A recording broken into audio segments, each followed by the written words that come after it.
Hello listeners, Jordan here. I just want to let you know that you can listen to Nighttime early and ad-free on Amazon Music. Include it with Prime.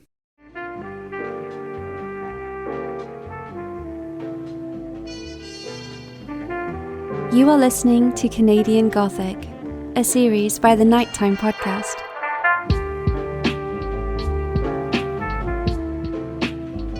Hello listeners. This episode is going to take us to Hogsback Lake, a sort of natural recreation area southeast of Vanderhoof, British Columbia. Although the area is known by locals as an ideal spot for camping and fishing, it's also become known far and wide as the setting for one of Canada's most often discussed missing persons cases. On May 28th of 2011, then 20-year-old Maddy Scott attended an annual party at Hogsback Lake.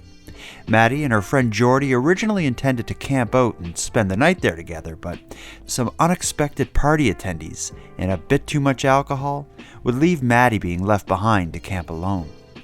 The next morning, the only thing found at the lake was Maddy's truck and an empty tent. Over the past 12 years, the search for Maddy would receive international attention and a ravenous online following, despite very little in the way of clues or developments. But that all changed just last week, and dramatically so. In this episode, we're going to get into all of it. Tonight I'm going to be joined by Madeleine Klein to discuss the disappearance and the death of Maddy Scott. Scott disappeared on May 28, 2011 at a camping party south of Vanderhoof.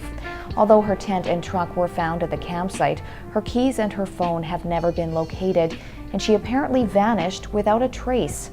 Scott's grieving family has posted a reward of up to $100,000 for information about her disappearance. The opportunities that are presented as time goes on is there may be an individual with information that may feel more comfortable coming forward. They have a lifestyle change and feel it's the right time, or they had some information that they didn't think was important at the time, but now are feeling more comfortable coming forward to a friend or the police or even Crime Stoppers.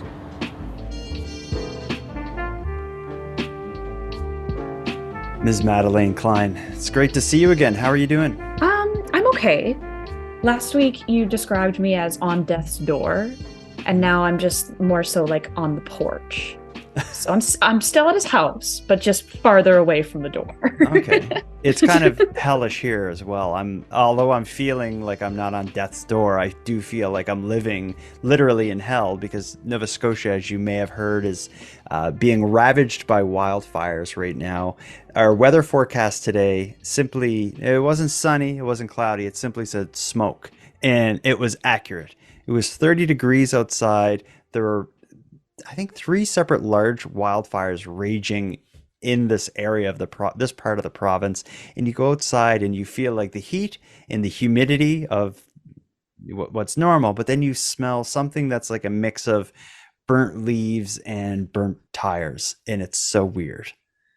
And didn't you say the sky is like the color of my background, which is apocalyptic orange? Yeah, there's just like kind of like an orange glow. It's really weird, and it's what I've learned today is if something's burning, like a tree or something, or a bush or something's burning that you're allergic to, the allergens kind of can carry in the smoke. So I've been having allergy attacks all day, simply because every type of plant is in the air right now, it seems, mixed with plastics and other things that homes are made of. It's quite horrible, and I feel awful. Yeah, and as uncomfortable as it is for me, I'm fortunate where my home and family and property is not directly impacted, but a lot of Nova Scotians lost their homes and their pets and their belongings over the last few days. So it's pretty horrible.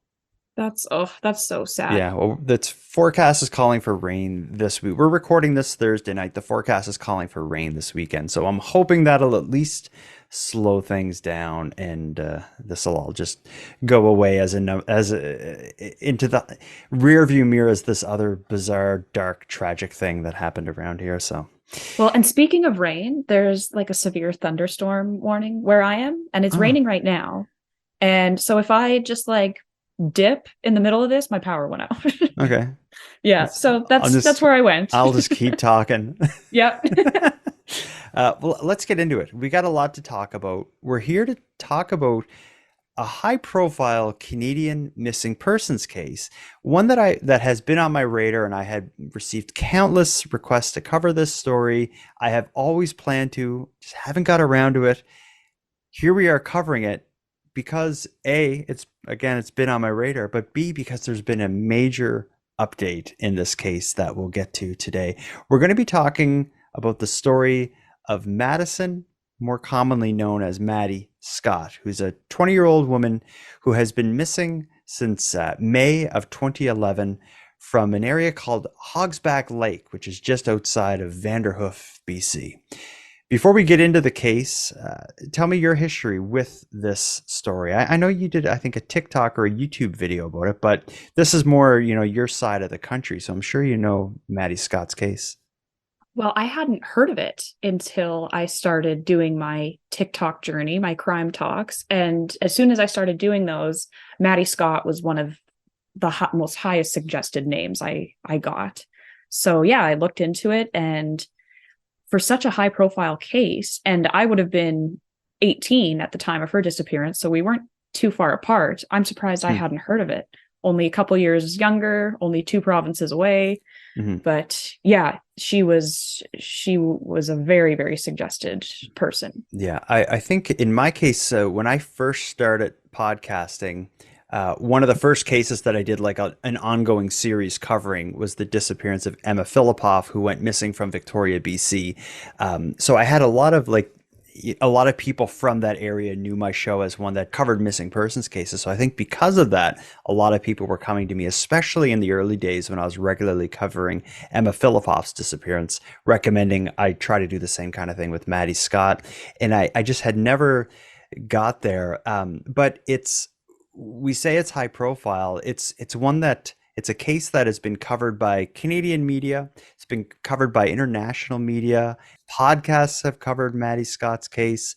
And this has been going back since, her disappearance. When I was researching for this, the amount of articles I found from 2011 to present covering Maddy Scott's case is just astronomical. It would be impossible to read them all.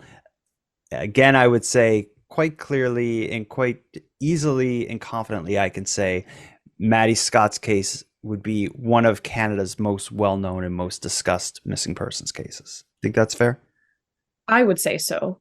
But I'm surprised, like, there's no way you could do an ongoing series on Maddy's case like you did Emma's.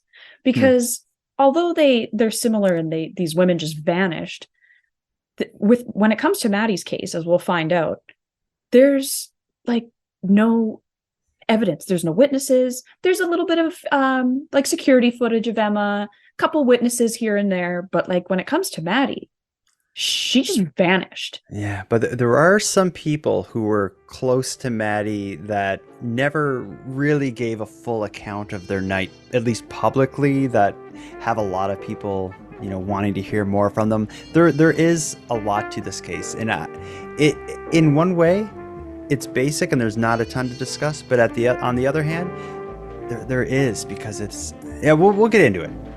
We'll save that. To begin, let's talk a little bit about Maddy Scott to set the scene and maybe to contextualize some of the things that are going to happen. Maddy's family seems pretty typical. Her mom, dad, 2 siblings. She has a younger sibling, Ben, and an older sister, Georgia. She was born on April 29th of 91. She was 20 years old at the time of the events we'll be talking about, at the time of her disappearance. That's the basics, but I think Maddy's personality and her lifestyle is important. Anything you want to say in what you've read or watched about her? Just that she seemed like a lot of fun, and she seemed very relatable, and she was kind of a girl of all trades. She could do it all. She could get dressed up, and she could change the oil on her car, and she was into sports, and just she seemed to be liked by everyone. Yeah, that's the way it came across. It's sort of like when I was reading about her and listening to things people had to say about her, she kind of sort of came across as like a tomboy type, But at the same time, she seemed to be, again, like wear a dress and fit in with that lifestyle. But she worked as like, an apprentice mechanic. She was into, fixing machines, very social, into partying, into sports, into the outdoors, like a lot of, camping and outdoor Dirt activity. biking and Yeah, like all that yeah, sort of stuff. Lots of friends, active social life. And it's cliche to say, but she seemed like someone who was often the life of a party, the center of whatever's going on, and lit up a room. It's a shame to have to say that, because so often I think it's said insincerely. But with Maddy Scott, that seems to be the reality. totally. Mhm. She Um, seemed like she could, yeah, be friends with anyone. mhm. Let's talk a bit as well about Hogsback Lake. That is, I don't know if that's where the Disappearance is set, but it's certainly right around there. The Maddie's last known activity was at a place called Hogsback Lake. I've never heard of this. I've never been to BC either, but I've never heard of this. It's about 25 kilometers from Vanderhoof. Have you ever been to Vanderhoof, or do you know anything about that city or No, town? I've been to BC, but never there. Okay. So Vanderhoof is like the town or city she's from. Hogsback Lake is about 25 kilometers from there, and it's like a nature park. It's in, I don't think it's a provincial park, but it has that kind of vibe to it. There's a couple camping sites. There's and by camping sites, I mean like larger areas where multiple people could camp at the same time. There's like a swimming area with a dock, so you could bring like a canoe out onto the water. Hogsback Lake, from one side to the other, is about a kilometer, which is a good distance, but it's not deep. It's only about 22 feet deep, and it's said that the water's clear. So even if you're in the center of it, clear water 22 feet deep, you can see right down to the bottom, and that'll just Right. become a bit relevant when we get to the search for the search for Maddy. And as far as the area surrounding the lake, it's best way to think of it, it's just a bunch of small trails going in every which direction. So it's the kind of place you could go camp and spend a great weekend or great day, in the outdoors. Something that would be like the bread and butter for Maddy Scott. Oh, totally. And like so close to her house, it sounds perfect. Mhm. We have where I'm at in Halifax. It's I can kind of relate a bit to this, where if I go 25 kilometers out of the city in any direction, I'm in somewhere just like Hogsback Lake. Oh, oh. All around Halifax it's like that. It's forest and lake. So as I'm reading Maddie's story of her disappearance, I'm like, oh, I've had a million weekends doing something just like what she was, last doing. So let's get to what is said to be her last night, which is the 27th of May, 2011. Do you want to set the scene? What is she doing? What brings Maddy Scott to Hogsback Lake? So she is going out for a friend's birthday party. The plan was to go out with another one of her friends, set up camp for the night. They were planning on drinking, so they didn't want to drive home. Mm-hmm. So they go out, and then they realize either their tent's not big enough, or they forgot their poles, or maybe both. Yeah, I think it But was both. Yeah. yeah, but so Maddie ended up having to go home at like 9:30 or 10 that night, get the right equipment, and then they went back, set up, and everything was fine. People started arriving. It said that there was about 50 people-ish at this soiree. Mm-hmm. And it said that she didn't stray too far from her tent. She kind of loitered in and around there and socialized. Mm-hmm. But it sounds like the night went fine until about midnight, when people that they weren't super familiar with showed up, and there was a fight between the friend that she came with, Jordi, and someone else that they didn't know, or maybe knew and didn't like. Yeah, and in this party, it's described as a birthday party, but it's one that a friend of Maddie's, he would do this each year. It was like an annual thing. When it was his birthday, everyone would go to Hogsback Lake. They would camp out and party on on the lake, which makes sense in one of the camping areas. For whatever reason this time, and it's a public area, so multiple people can show up, but as you described you're exactly right, is there was kind of a core group that were there for this birthday party, but other people ended up showing up and like quote unquote crashing it. Uninvited, they just showed up and maybe they were rowdy, maybe they were there to cause trouble. But Maddie's friend that she was with that was planning to spend the night there with her, they were going to camp out in the tent together. Her name was Jordi, and she, according to her words specifically, she ended up getting hammered. She says very, very, very drunk. And it's been described as Jordi gets into a fight with one of these people. But Jordi's words, she appeared in a documentary about Maddy's disappearance. She said, I was drunk and ended up falling into the fire, a bonfire. And because of that, I got hurt and I had to leave. So I don't know if falling into the bonfire was a part of the fight or if it was two separate things, but there's kind of both described. But they can both be true at the same time. Yeah, that's a good point. Definitely. Yeah. But whatever it is, so whatever leads to it, around midnight, this happens with Jordi, and Jordi decides, like, you know what? I'm too drunk. I'm hurt. I'm not going to spend the night. I got to get out of here. Jordi was also with a boyfriend, a guy she had just started a relationship with. Jordi and this boyfriend are going to leave the party, go home, not camp out, which makes sense if the mood of the party is kind of getting weird. Jordi doesn't just take off, though. She does go to Maddy and says, let's get out of here. Like, I'm done. I'm drunk. I'm hurt. I got to go. Come on with us. And this part of the story is one of the main things that kind of troubles me and surprises me. One of two key moments, I think, that puzzles and confuses me. Maddy, despite showing up with her friend Jordi, with the plan to spend the night with her, when Jordi says she's leaving, Maddy just says, like, I'm all set up here. I'm in my tent. I can sleep here. My sleeping bag's out. I'm gonna stay. And she decides to stay behind alone in the tent. So I don't know, does that make sense to you? You've been absolutely. It does make sense to you? Totally, because I was that girl.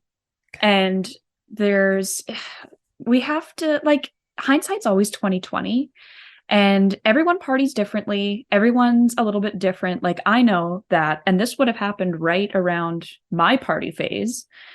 There was nothing more of a nightmare than going out with a friend who didn't leave you alone.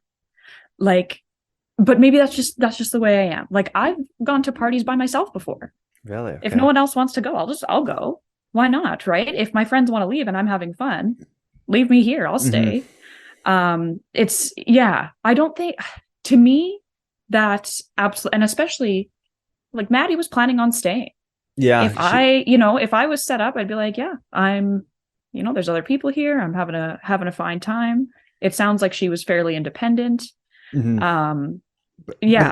That's just me. But at the same time, when you hear that night described in Maddy's behavior, she was spending most of the time, like her time, like in the tent, kind of keeping to herself, it seems. And Maddy herself wasn't drinking heavily. She just had like a couple drinks, a couple glasses of wine.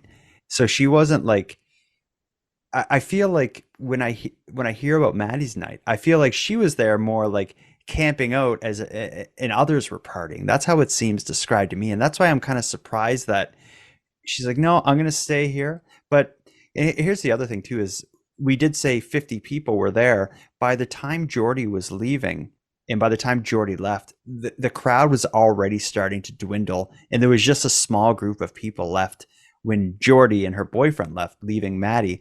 It's just, as a 20-year-old woman, it seems odd to me that she would be like, I'm going to camp alone here with just, a handful of other people that I'm not as close to as you. I don't, that surprises me. But what surprises me more, so Jordi and her boyfriend leave, they're gone. And again, I'm going to use the days of the week. This is Friday night, late Friday night into early Saturday morning is when Jordi and her boyfriend leave. And then Maddy's left there in the tent, only maybe 2 hours later, an hour later, we're at about 3 a.m. on early Saturday morning. The last people that were behind at the party are leaving.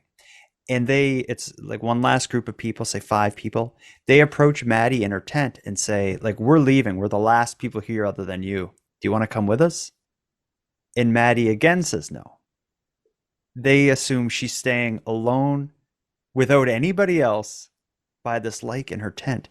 That part puzzles me.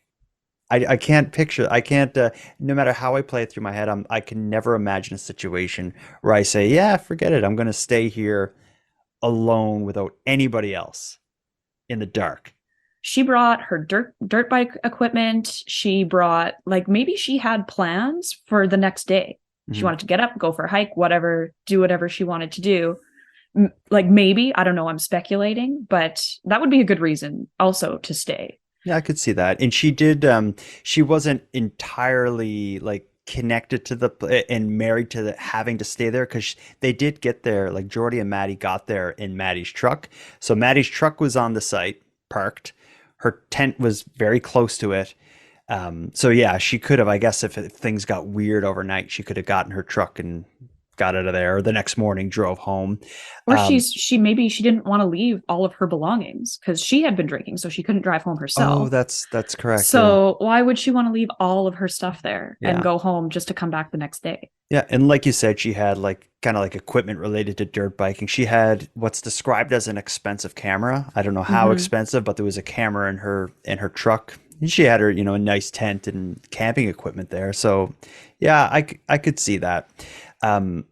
Regardless, Maddy stays at the campsite, the last one there, alone, camping. Up until this point, she's been in touch with her mom, like with a few texts and whatnot through the night. But the last people to see her were these people who checked on her before they left. This is at 3 a.m. that this last group leaves and checks on her. Whatever happens to Maddy happens between 3 a.m.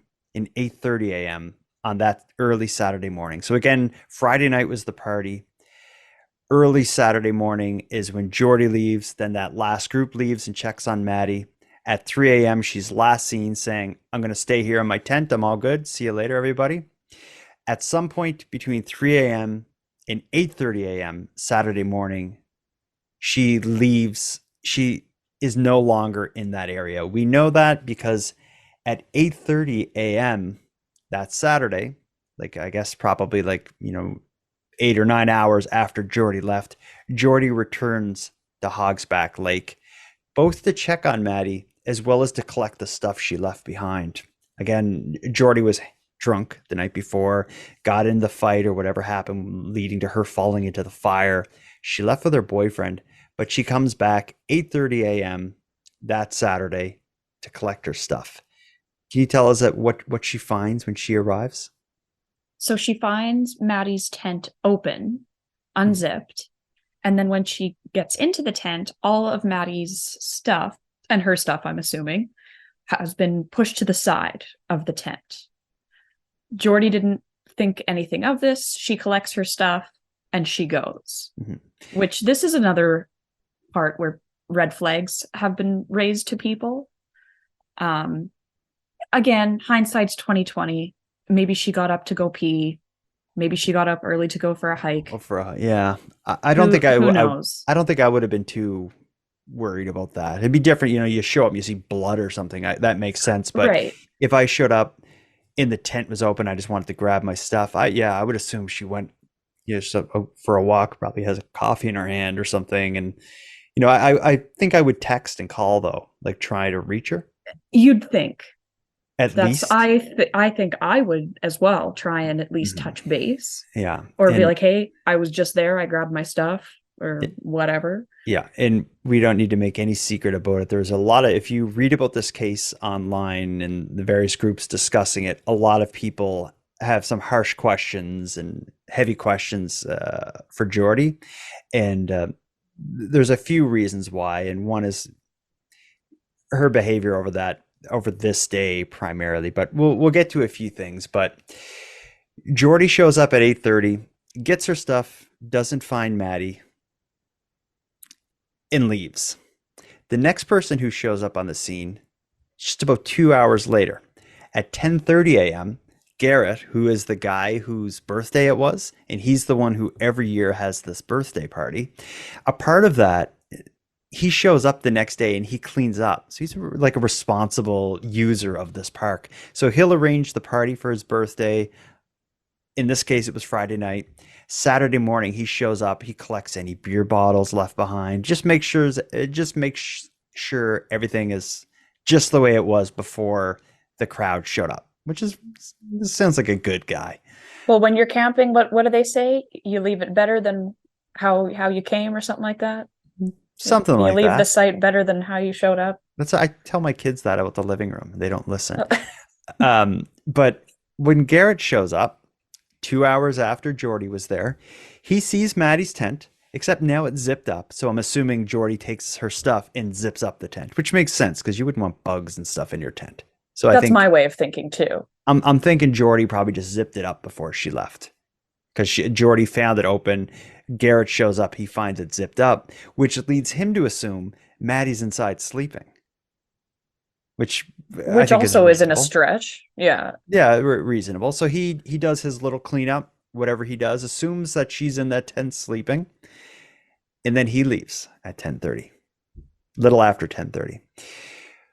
As far as we know, throughout the day on Saturday, there was no other people there, no significant developments at the actual Hogsback Lake site. So Maddy's tent and vehicle, we should be clear, her vehicle was still parked there throughout this. Throughout the day, it remains. Saturday night, again, this is a popular spot. Saturday night, there's another party. This one, unrelated to the one the night prior, much bigger. Instead of 50 people, maybe 150 people show up to Hogsback Lake and have a party, which includes camping and everything else, exactly where the night before Maddy and her crew were. As this party happens, Maddy's tent is just still like in the center of the party, which is very, it's just weird, but I guess nobody would, I was trying to play this through in my head. Nobody probably would be like, oh, weird that's there. You would just, I guess, go on with your night is kind of how I see it. I don't know. No one would think. It doesn't look out of the ordinary. It's a campground. Yeah, and then once there's a crowd of people, there's a vehicle, and no one's really paying attention to this Maddy's parked vehicle or tent. Everyone's probably assuming it's somebody else's, and they're going on with the night. But there's one kind of odd part of that. One of the people at the party was Maddy's sister. That's a coincidence. It's a weird one though, right? Like 150 people, that's a big shaker. Maybe she could have not even waltzed through Maddy's campsite. Yeah, or put it together, or just, I guess if you're at a party with 150 people, you could go throughout the whole night without running into everybody too. So she was probably just doing her own thing. But the party happened Saturday night where Maddy's sister was there.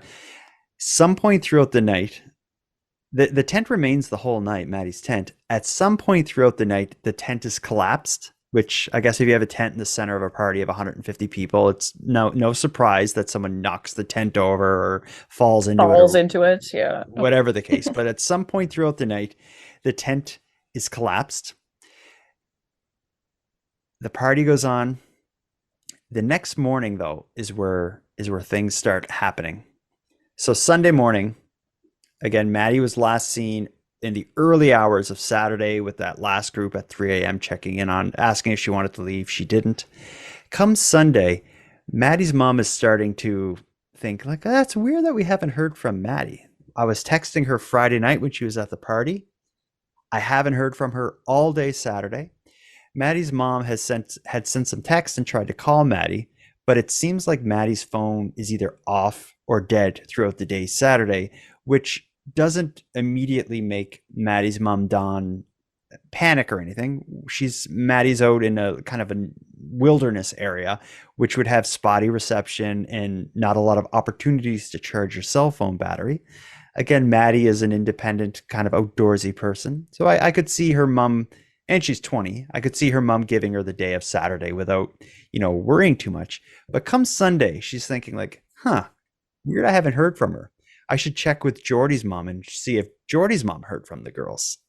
Because again, up until now, Maddy's mom assumes Maddy is still with Jordi camping at Hogsback Lake.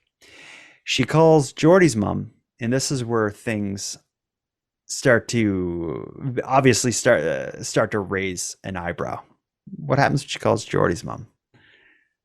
Jordi's mom tells her that not only did she come home like the night before, but she's at work and she's been home for the last 2 nights now. Yeah. Or I guess in the city. Yeah. So it's Jordi's mom was surprised. Was probably surprised to get this call, and it's like, whoa! Like she's been home since like yesterday morning. She's at work now, so I don't know where she is. I think with that news, Maddy's parents become concerned. Maddy's mom gets Maddy's father, who's at work, and says, "We got to get to Hogsback Lake and just see what's going on. I can't reach Maddy. I assume she's with her friend. Her friend's been home for day and a bit. We got to get down there and see what's going on." This is Sunday morning. Maddy's mom and dad go to the scene. Just as you would expect, the tent which had been collapsed that Saturday night during the party, Maddy's mom finds the tent collapsed with all Maddy's stuff still inside. Maddy's truck is right there, parked and locked. All of her stuff inside, expensive camera, her motorcycle equipment, all this various stuff, untouched. The only things missing are Maddy herself, her keys, and her cell phone. Aside from that, everything is there. Maddy's mom, I think, I would feel the same way. Something's wrong when this happens. Absolutely. And well, it's just the keys are really what baffle me. Like, I guess if she left her site on her own accord, I guess she wouldn't want to leave the keys to her vehicle there. Now that I'm thinking of it, Yeah. but would she just carry them in her pocket? Why would she? Why would she bring her keys? That part didn't surprise me. If I was, if I left it, I would, if I'm at a party or something and I have my cars parked there, I'm in a tent, and for some reason I'm going to leave. Yeah, the 2 things that I would have in my pocket would be my cell phone and my keys. If I was getting in someone else's car, I wouldn't want to leave my keys behind in a tent at a party. I'd have my phone and my keys, and like if there was cash or something there, I'd have that probably in my, you know what I mean by the 5th pocket in your jeans, like that little pocket. Yeah, that's in the pocket. That's where I keep my cash. I'd probably have cash in that, and I'd be out of there. But things like, an expensive camera that she had there, I don't know. I probably wouldn't have brought that to begin with. But all of this is enough for Maddy's mom to say, we got to call the RCMP, and, something's not right here. I have a good portion of that 911 call. So when Maddy's mom, it's Sunday morning around noon that she actually calls 911 to report Maddy as missing. Here's how that call goes. RCMP. Hi, I'm calling. My daughter's 20. We're at Hogsback, and I haven't heard from her since Friday night. And we just came out, and our pickup is here in the vehicle, and people haven't seen her at all. Okay, what's her name? Maddy Scott. And what's her date of birth? April 29th, 91. So she was last heard from on Friday? Friday night, yes. Okay. All of her stuff's here, but yeah, I don't know. Where does she live? With you? Yes, with us in Vanderhoof. Does she have a vehicle with her? The vehicle is here, yes. We are out at Hogsback. I talked to her Friday night, and then we just haven't heard from her yesterday, and her cell phone has been dead. The truck has been there all the time? The truck, yes, it has been. We're at the truck and the tent right now. And no answer on her cell? No answer. It's been dead, it seems, since yesterday. Can hear how worried she is. Yeah. And I imagine they thought that they would drive up to the campsite and see her there, and then just be like, what are you doing? Why aren't you answering our calls? And then I'm sure even at the time of this phone call, her mom's thinking, she's going to walk here any moment. She's going to walk from a trail or something, but ugh.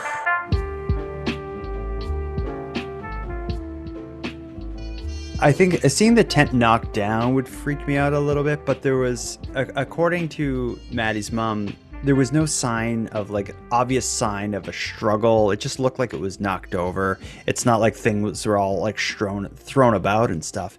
It seems to me that Maddy left the tent or got out of the tent without any major struggle. The tent stayed as it was until the next morning. Jordi probably closed it by zipping it up or whatever, because it was left open when Jordi arrived. It was open. Jordi probably shut it. Throughout the party on Saturday night, somehow the thing gets flattened. Some idiot probably just fell on it or pushed it over or something. An empty tent at a party. But other than that, no obvious signs of a problem or a struggle. And hence, and the report is made of a missing person. And that's really when the search begins 12 years ago.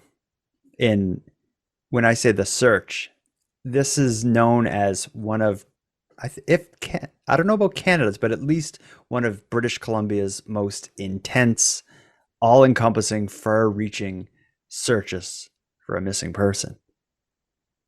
Yeah, the most investigative tools in British Columbia history is what I read.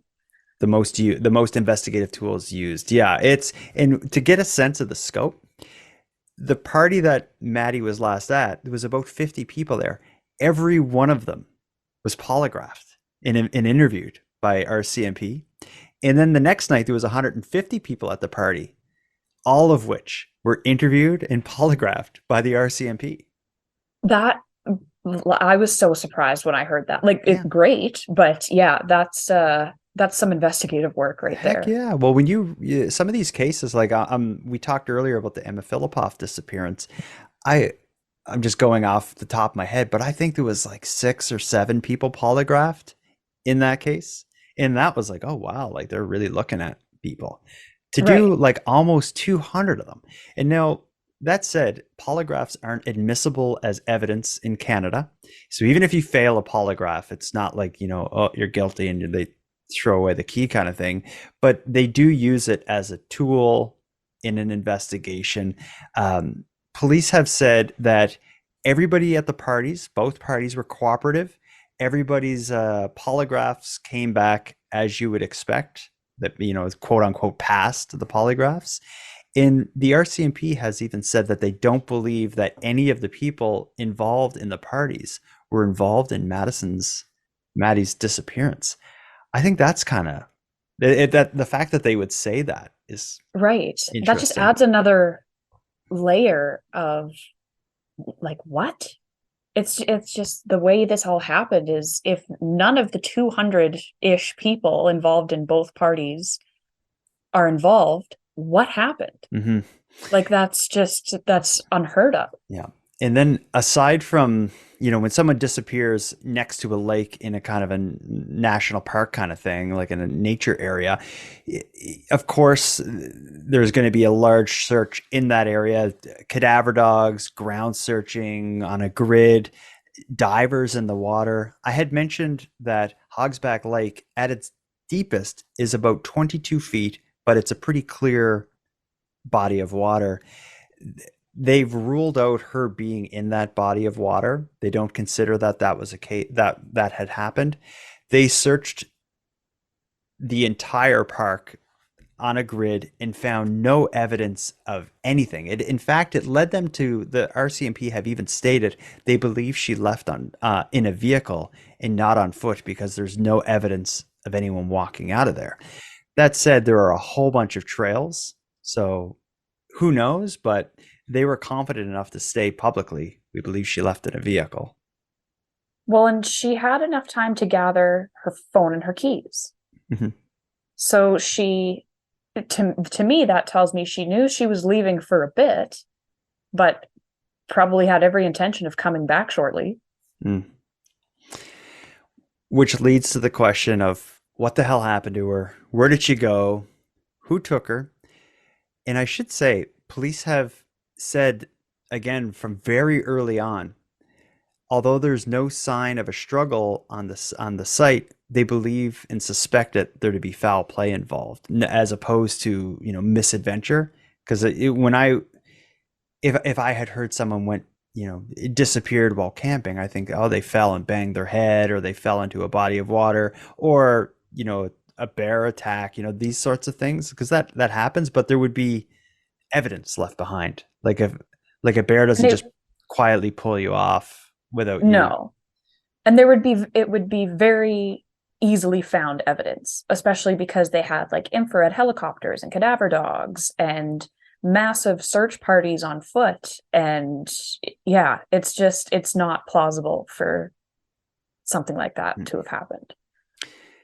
Getting into the theories, the first thing to talk about is the idea that either a friend or someone she knew or somebody at the party associated with her is responsible for whatever happened to Maddy. So when a young woman goes missing, first people to consider would be people romantically involved with her. Maddy at the time didn't have a boyfriend, but there was a few guys she was connected with. There was one person at the party who Maddy had a romantic interest in, but he had told her that the feelings weren't reciprocated. He did not feel the same way. She was a little saddened by that, but not a big deal. We know this part of the story because Maddy actually told her mom about this. Maybe it was just something that made her uncomfortable. And it's good that they had that relationship. Mm-hmm. There was a guy at the party who had a romantic interest in Maddy. Maddy did not feel the same way about him. And it was said, again, this is coming from Maddy's mom, that he was said to be kind of like publicly and public facing. He seemed to be okay with it, but privately he seemed to be a little pissy, kind of not too happy that she wasn't feeling the same way. But this guy has said had been put through the ringer. Those are the exact words Maddy's mom used to describe the investigators' handling of this guy. We can only assume he's been polygraphed because everyone there was, according to RCMP. They don't believe this guy was involved, but it's just... They would have zeroed in on him just on that knowledge alone. Of course. Now, Maddy's friend Jordi. People have questions about her. I don't see it being... Jordi left Maddy behind, which, as someone who cares about their friends, I question that. I can't imagine myself doing that. But then again, Jordi was drunk and injured with a boyfriend at the time with her. I can maybe see it. But you also can't make someone do something they don't want to do. Yeah, exactly. Yeah, she offered and Maddy declined. Yeah. So I know that I would be annoyed if my friend was like, no, you have to come with me. I'd be like, you're the one breaking plans here. Like, yeah. I get that. But as far as if Jordi can be involved, Maddy was seen after Jordi left. Jordi left with another person. She wasn't driving. Jordi would have had to come back to Hogsback Lake without this guy and got her or something. I don't think there's any way that Jordi's involved. Well, and yeah, there would have to be more than her involved, just based on the driving alone. That night, because it was a party and we didn't want to drive home drunk. That night was actually the first night me and Maddy went camping together. When we pulled up to the lake, we unpacked the tent, but it was too small of a tent and it didn't have the poles. So then we headed back to town and got a bigger tent. And then we headed back out and set up the tent. And then all the girls went out and got some firewood. And then we came back and then there was more people. And we set up our tent. And then we started to drink and more people came. And then there was some rowdy people that showed up that were not friends with the people that were there. I got like super drunk, I guess, like, and things started to change.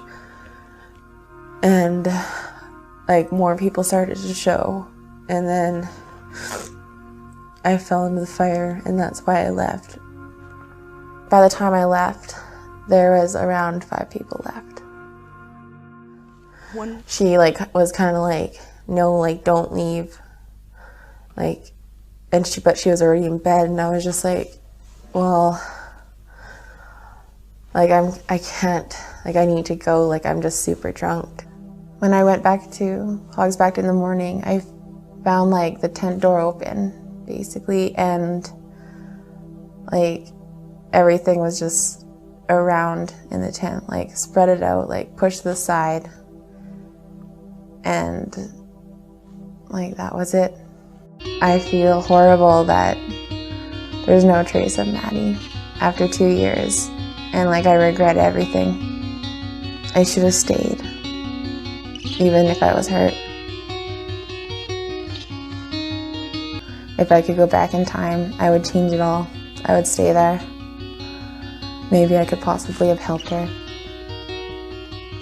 I miss my friend.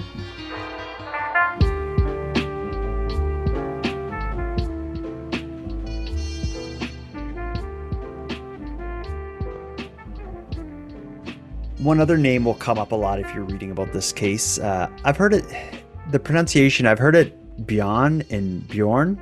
His name is Fribbjorn Bjornsson. That's how I'd say it. Do you want to tell us the story about him and why his name comes up so often as a connection to Maddy Scott's disappearance? See, and I didn't know about this until the people of TikTok told me, and then I kind of looked into it a little further. It is nuts. It is a little bit too close for comfort.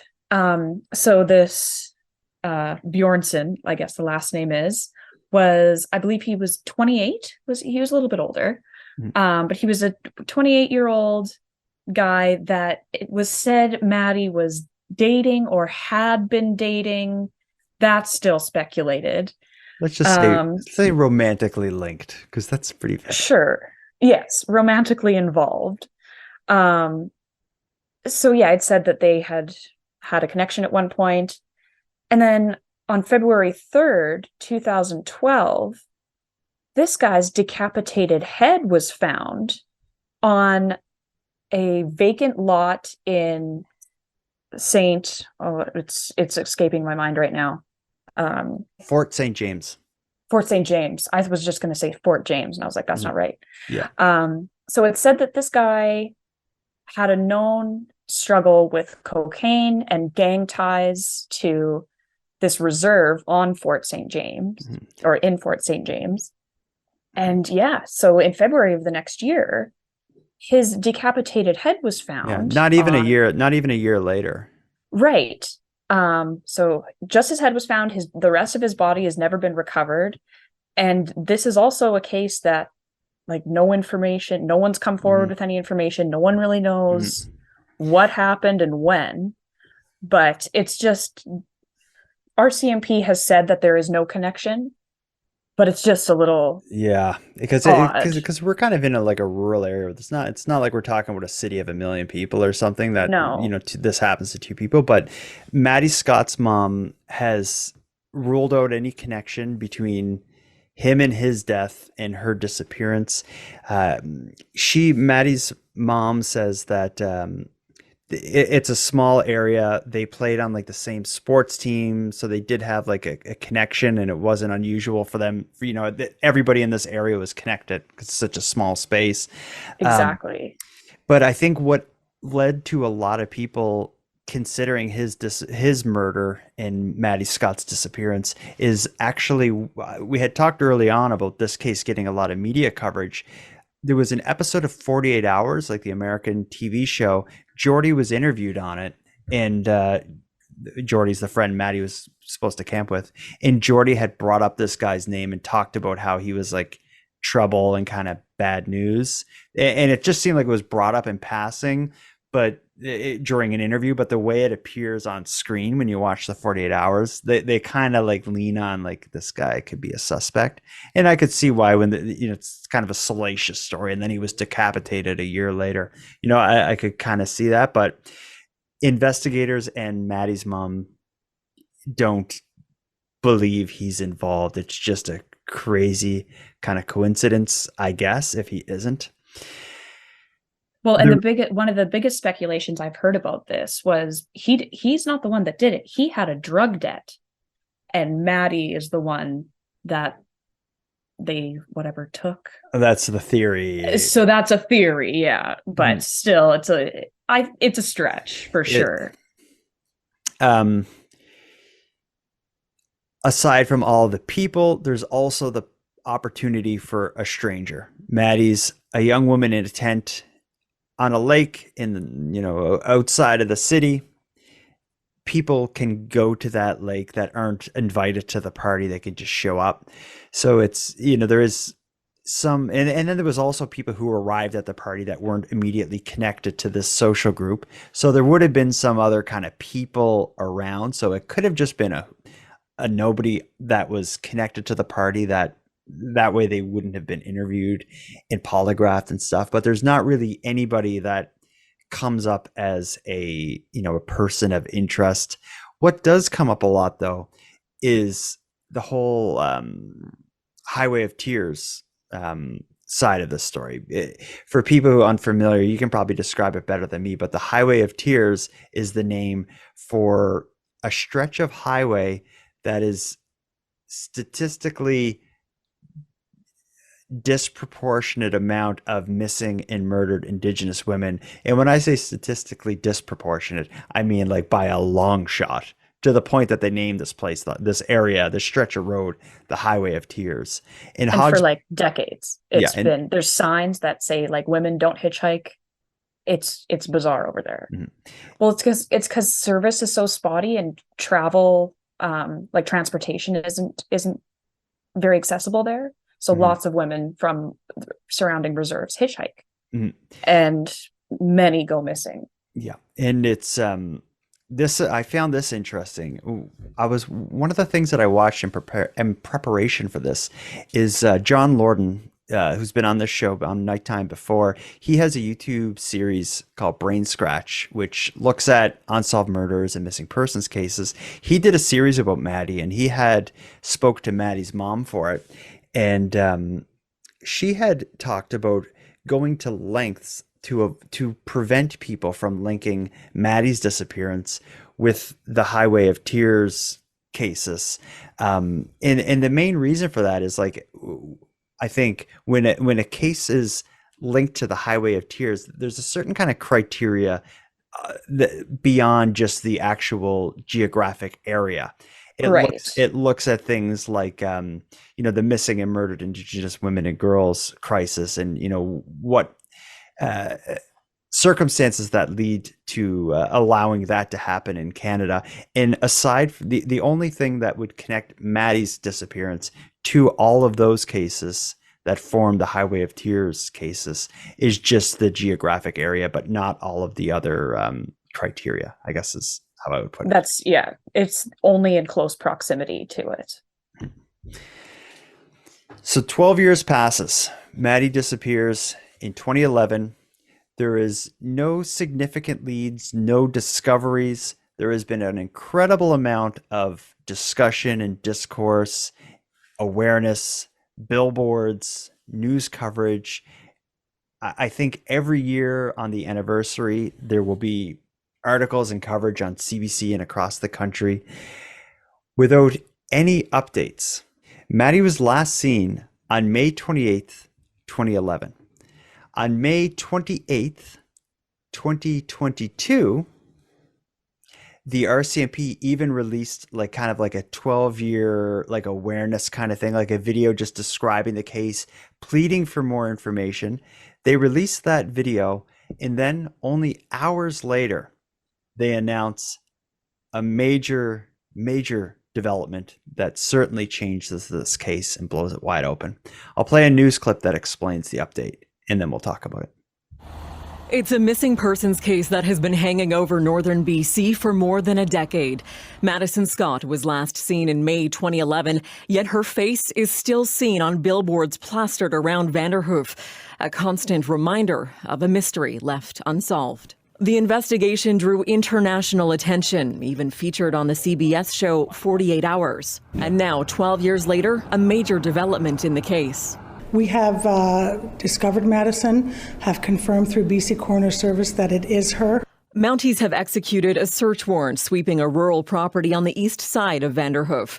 They wouldn't give specifics about what led investigators here, only saying this location is connected with the discovery of Maddy's remains. Many support services have been called to assist during this investigation, and they could be on scene at this piece of property for many days or as long as it takes. RCMP say Maddy's family has been notified. They're asking for privacy right now. The investigation remains active and open, and foul play has not been ruled out. The community, in the meantime, is left to grieve. Shocking. When you hear so many questions. Oh, but when you hear of a major missing persons case and ending for better or worse, it's just shocking when it's years later. And in all my time in podcasting, I've covered a lot of missing persons cases. I've only dealt with a few which had this kind of a conclusion, and they had been ones where people had been missing just for like a year, 8 months.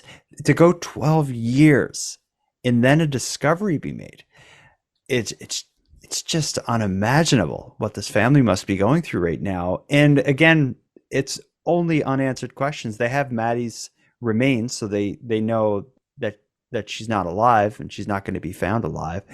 But other than that, it doesn't tell you anything. No. Well, and I was like, okay, so how did they find these remains? Were they just stumbled upon?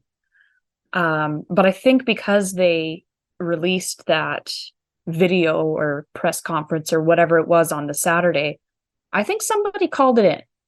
I think somebody tipped somebody else off. What a coincidence. Yeah, what a coincidence. So they release like their press release pleading for information. The next day, which is 12 years to the day, the anniversary of the day she was reported missing, 12 years to the day, they discover her remains. Police haven't said where they were or what led to them finding them. They just confirmed that it was Maddy's body. And they've also confirmed that as a result of this discovery, they have a search warrant to search a property that's on the east side of Vanderhoof, which is a ways away from Hogsback Lake. They haven't said why they're searching this property. All they have said is that it's connected to the discovery of her remains. So maybe it's where they found her.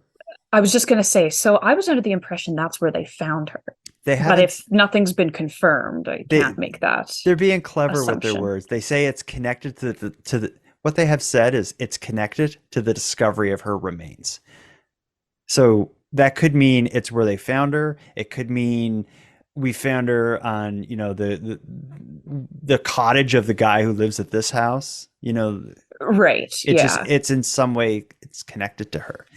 They haven't said where or how or what led them to, but I think it's pretty obvious that it had to either be a tip came in on the 12th anniversary of the day she was reported missing, or this whole time there had been some investigation going on behind the scenes that Maddy's family, at least publicly, were unaware of.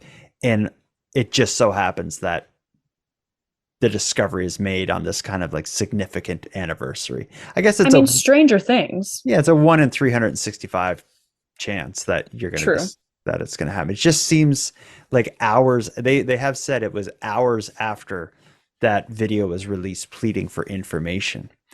Yeah, someone has a guilty conscience and called something in, I think. But this property they're searching is like it's the east side of Vanderhoof, but it's only about an hour away from from Hogsback Lake.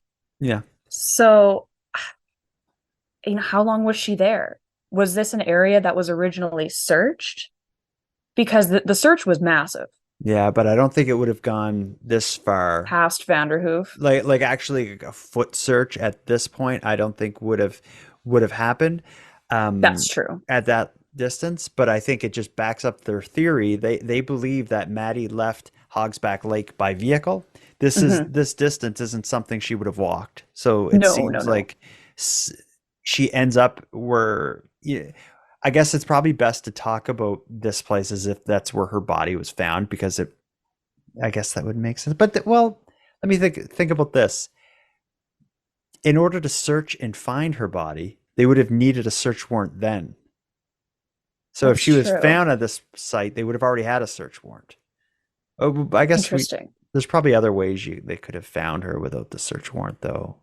Who knows? Like, without knowing what led to it. But I think somehow she got in.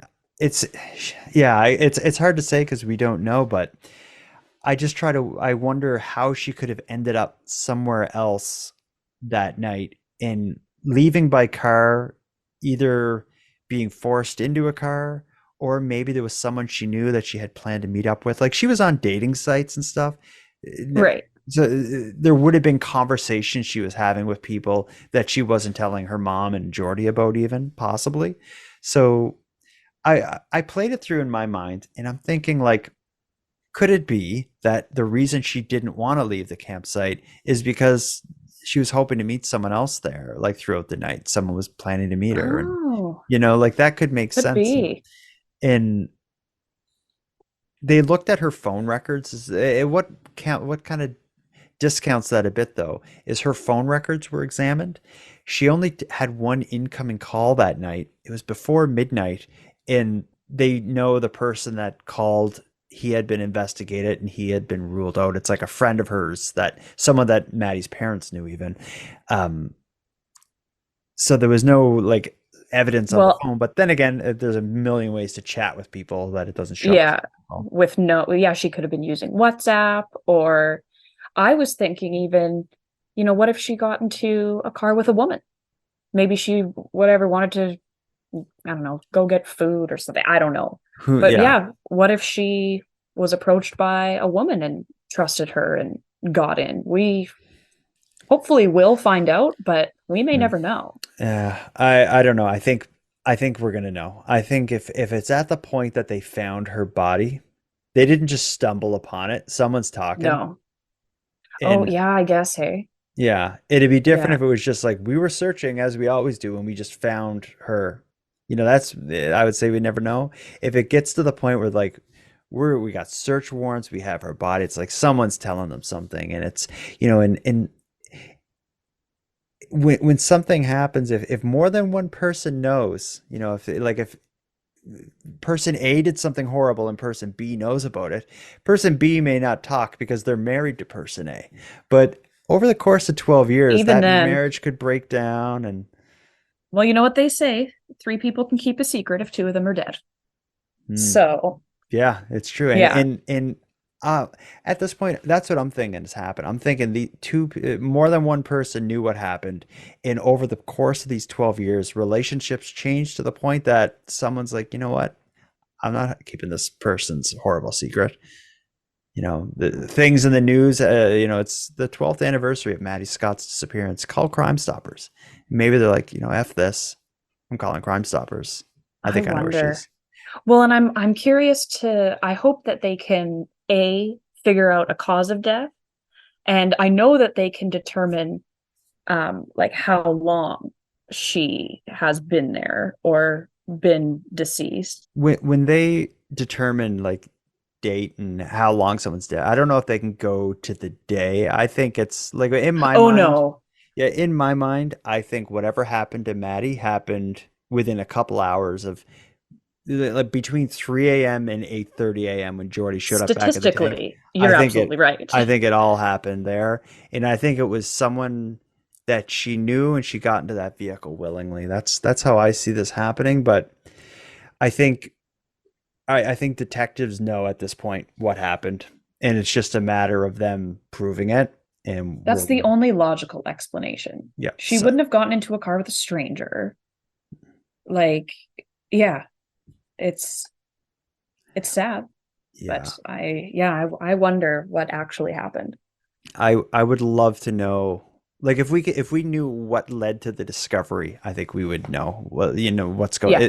If somebody was, let's just say it was an anonymous call to like Crime Stoppers or something, and they were able to tell where Maddy's body was, they certainly also mentioned how they knew that and who did it, and I think they know.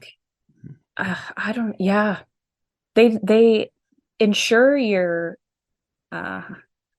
anonymity. Is that the word I'm looking for? Like when you call Crime Stoppers, they're like, "Oh yeah, you can remain anonymous." But I wonder if they can trace the call, and they're like, "Just kidding, we know who you are." No, I've been through it with I did the series of episodes I did about Lindsay Sivanoff, the woman who tried to plan the shooting at the mall in Halifax. A call was made to Crime Stoppers, informing authorities that she was planning to do this, and it's never been discovered who made that call to Crime Stoppers. And it's they will keep a secret. Crime Stoppers, yeah. So I think, and of course, we don't know if it was a call to Crime Stoppers that led to Maddy's discovery. They haven't said how or where or anything about it, other than they confirmed that her remains were discovered. But I don't know. I'm going out on a limb and saying somebody came forward. It had to be. Yeah, someone couldn't take it anymore. Or relationships change, and they said it's time. And I think it's only a matter of time before you see, because this was just recently that her remains were discovered. I think very soon we're going to see an article, arrest made in connection to the death and disappearance of Maddy Scott. I sure hope so, because like you said before, this isn't a big city of a million people. Even the city and surrounding areas, there's only so few people that could be involved. So, and I think for a lot of people who have a missing loved one, this must give a lot of hope. 12, like, because I'm sure people don't want to hear that their loved one is found deceased, but at least to have like the case to have the question be answered. So if you've had a missing loved one for 10 years and then you see this in the news, I'm sure you think like, we could get answers someday. This gives hope. I have a lot of different like groups I'm in Facebook that are dedicated to different missing persons cases, and unsolved murders and whatnot. And it seems like all of them have shared the story. Like, see, it can happen. Yeah. 12 years. It definitely gives people a glimmer of hope. And kind of restores your faith in that people may actually do the right thing and come forward. Or at least, if they know something, they'll tell someone eventually. But 12 years, that's a long time, man.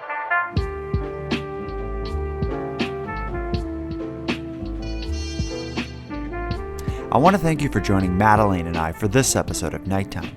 I'm going to start wrapping up things here, but before we part, let me end with some thanks. First, a big thanks to Monty Data for contributing the music for this episode, and a shout out to LJ from the Dystopian Simulation podcast, who provides the intro and outro voiceovers.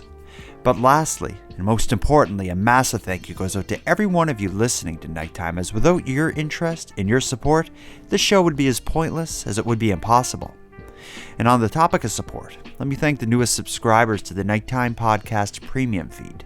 KK, Anne, and Joss, thank you for going premium. And for anyone else who'd like to support the show but can't do it by way of a premium feed subscription, you can give me a big hand by simply sharing this episode on social media and letting some like-minded friends know what we're doing here. If anyone listening has any story ideas or wants to give feedback on the show, you can reach us at nighttimepodcast.com/contact. We hope to hear from you. But until then, take care of each other, hug your loved ones tight, and let me know if you see anything weird. The Nighttime Podcast is written, hosted, and produced by Jordan Bonaparte.